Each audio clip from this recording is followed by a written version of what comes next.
네, 안녕하세요. 오늘은 문제지향식 이모기록에 대해서 알아보겠습니다. 문제지향식 이모기록은 이모기록을 작성하는 기록 방식이라고 생각을 해주시면 됩니다. 그래서 문제지향식이라고 하는 것을 영어로 보면 Problem Oriented라고 되어 있는데 이 문제점에 기원을 한다라는 뜻이죠. 그래서 문제점을 중심으로 해서 이모기록을 작성하는 방법이다라고 생각을 해주시면 되고요. 짧게 POMR 방식이라고도 합니다. 그래서 이 POMR 방식은 1950년대 말에 미국에서 고안이 되었고요. 종래의 이모기록 방식과는 다르게 좀 더 체계적이고 과학적으로 기록하려는 방법이었어요. 그래서 문제지향식 이모기록 구성 요소를 보면은 크게 4가지로 이루어져 있는데요. 첫 번째가 기초 자료, 그리고 문제 목록, 초기 계획, 경과 기록 이렇게 4가지 요소로 구성이 되어 있습니다. 그래서 첫 번째 기초 자료를 먼저 보면은 문제지향식 이모기록을 하는 데의 첫 단계라고 생각을 해주시면 되고요. 이모기록 작성한 첫 단계니까 일단 정보를 수집하는 게 중요하겠죠. 그래서 환자에 관한 모든 정보를 최대한 자세하고 광범위하게 수집을 하려는 단계라고 보시면 되고요. 최대한 자세하게 작성을 하려다 보니까 시간 소요가 가장 많이 드는 단계라고 할 수 있습니다. 그래서 기초 자료를 다 수집을 했으면은 두 번째 단계로 문제 목록을 작성을 할 수가 있어요. 그래서 말 그대로 문제를 리스트니까 목록화 시키는 거죠. 그래서 그 기초 자료에서 얻은 정보로 현재 문제점을 이렇게 번호를 매겨서 1번 문제점은 뭐고, 두 번째 문제점은 뭐고, 이런 식으로 이렇게 리스트를 만들어서 문제점을 작성을 하는 것을 문제 목록이라고 하고요. 문제점을 다 나열을 했으면 그거에 대해서 또 계획을 세워야겠죠. 그래서 그 계획 세우는 거를 초기 계획이라고 합니다.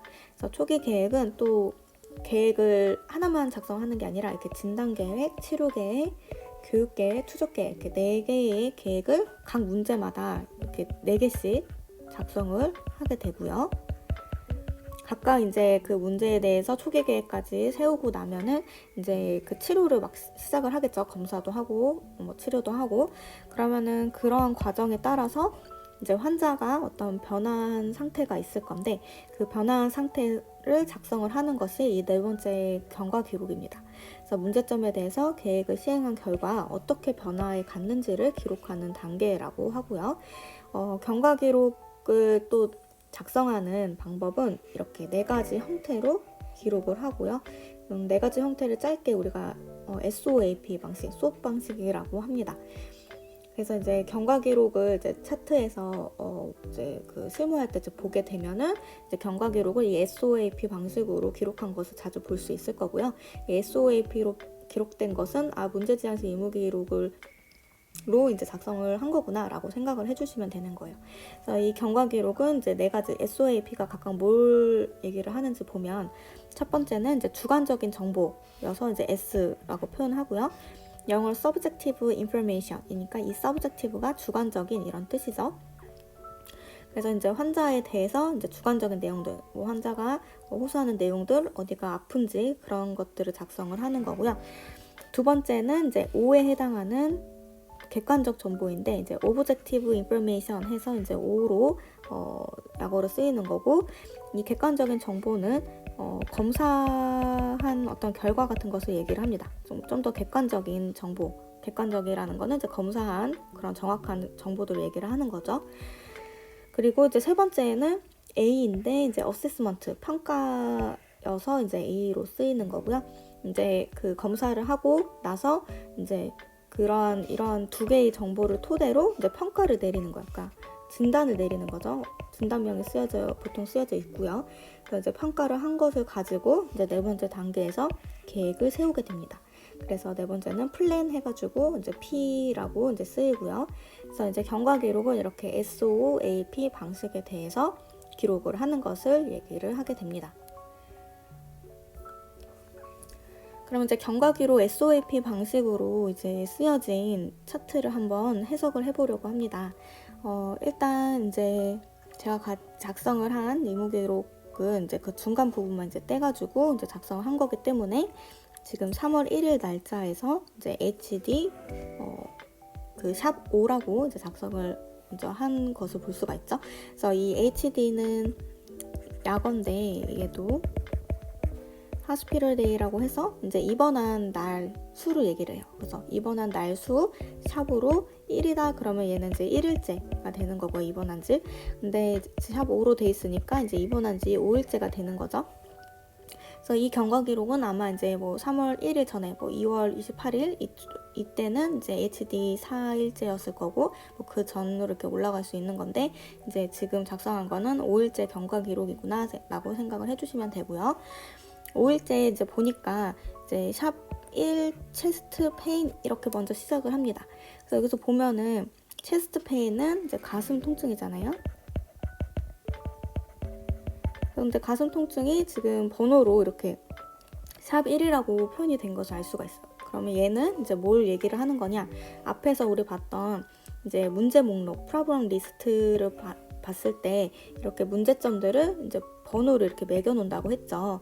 그래서 그 번호를 얘기를 하는 거예요. 그래서 이 문제점의 첫 번째가 이제 체스트 페인이구나 라는 것을 이제 알 수 있는 거고 그 밑으로 이제 경과 기록을 작성을 하는 거니까 이렇게 SOAP 방식으로 작성이 되어 있다는 것을 이제 보고 알 수가 있어요. 그러면 일단 S가 주관적인 정보였으니까 여기서 지금 주관적인 정보는 이제 체스트 페인이 있다는 얘기가 될 거고요. 그럼 O는 이제 오브젝티브 그 인포메이션이니까 이제 객관적인 정보죠. 그래서 어떤 검사한 결과들이 나올 거라고 했는데 지금 이 차트에서는 체스트 CT 찍은 거랑 이제 브론코스코피 한 게 나옵니다. 그래서 체스트 CT는 이제 그 가슴 쪽 CT 찍은 거고요. 브론코스코피는 이제 기관지 내시경을 한 거죠. 기관지 내시경. 그래서 그 결과를 봤더니 지금 CT 쪽에서는 LUL의 Pulmonary Tuberculosis Active라고 이제 그 결과를 작성을 했어요. 그러면은 얘는 지금 TBC가 튜버클로시스여서 지금 결핵을 얘기를 하고요. 지금 펄머너리가 폐니까 이제 폐결핵이 되겠죠? 그리고 이제 여기 앞에 나온 LUL은 이제 그 부위의 약어예요. 부위의 약어. 어떤 부위를 얘기를 하냐면 이제 폐에서도 이제 폐의 럽의 약어를 얘기합니다. 그래서 레프트 폴롭이어서 얘가 이제 폐의 한 옆을 얘기를 하고요. 얘는 이제 왼쪽이죠. 왼쪽 위에 폐 옆을 얘기를 합니다. 그래서 그림을 그냥 이렇게 그려보면은 이렇게 폐가 이렇게 있을 건데 이제 좌우 그 해박 그림은 좌우가 반대니까 여기가 지금 우가 되고 여기가 좌가 되겠죠. 근데 레프트 어퍼니까 이 좌측에서도 위쪽 여기 위쪽 여기 이쪽을 얘기를 해서 지금 여기 LUL 이쪽 부위에 폐결핵, Pulmonary Tuberculosis가 액티브한 상태로 있다라고 하는 거예요. 그러니까 얘가 액티브는 이제 활동성이니까 이제 결핵 같은 경우는 이제 우리 지금 코로나 바이러스처럼 이제 전염을 일으킬 수 있는데 이제 활동성 결핵은 이제 전염을 일으킬 수 있는 결핵을 얘기를 합니다. 그래서 종류가 이제 활동성 말고 이제 잠복 결핵이라고 해서 이제 반대가 되는 결핵이 잠복 결핵인데 잠복결핵은 일단 결핵균이 있긴 하지만 이제 남에게 전파를 시키지는 않는 그냥 잠복하고 있는 결핵을 얘기를 하고요. 이렇게 액티브라고 지금 되어 있는 거는 이제 활동을 하는 결핵이니까 이제 전염을 시킬 수 있는 폐결핵인 거죠. 그리고 이제 브론코스코피 쪽 브론코스코피 기관지 내시경에서는 이제 RUL 그 지금 얘도 똑같이 폐 쪽을 나타내겠죠. 그래서 오른쪽 폐는 이제 뭐 세 개의 부분으로 이렇게 나누어져 있는데 이게 딱딱 떨어져 있진 않지만 RUL은 그러면은 R이 right고 U가 또 upper이죠. 그리고 L은 럽이니까 이쪽을 얘기를 하는 겁니다. 그래서 이쪽에서는 또 뭘 발견을 했냐면 irregular shaped mass-like lesion을 발견을 했대요. 그러니까 irregular shape니까 이제 불규칙한 어떤 모양의 메스, 덩어리를 발견을 한 거고요. 이제 레전은 어떤 병변이죠. 이제 병변 같은 어떤 덩어리를 이쪽에서 이제 발견을 했대요. 그래서 지금 뭘 하기로 했냐면 바이옵시를 한다고 했습니다. 바이옵시를 했다고 했습니다. 바이옵시는 이제 그냥 간단하게 또 BX라는 약어로 많이 쓰이고요. 얘는 이제 생검이라고 해서 이제 조직을 떼가지고 검사를 하는 거죠. 현미경으로 자세하게 이제 검사를 하는 것을 얘기를 하고요. 그래서 이제 SO까지 작성을 하고 그것을 바탕으로 A 지금 평가를 내리는 거예요. 그래서 평가를 내리기를 bronchogenic malignancy or tuberculosis 이렇게 이제 평가를 내렸어요. 그러니까 확실하지 않으니까 뭘로 표현한 것 같고요. bronchogenic malignancy는 이제 기관지성 브론코가 이제 기관지니까 기관지성의 malignancy는 악성암을 얘기를 합니다. 우리 캔서라는 그 암 있죠? 그래서 기관지성 암이거나 튜버클로시스 아까 위에서 나왔던 이제 결핵이 거다라고 이제 평가를 내렸고요. 그거를 토대로 앞으로 뭘 할 건지 플랜을 봐보면 일단 아까 여기서 했던 BX 바이옵시 생검 결과를 확인한다고 했고요.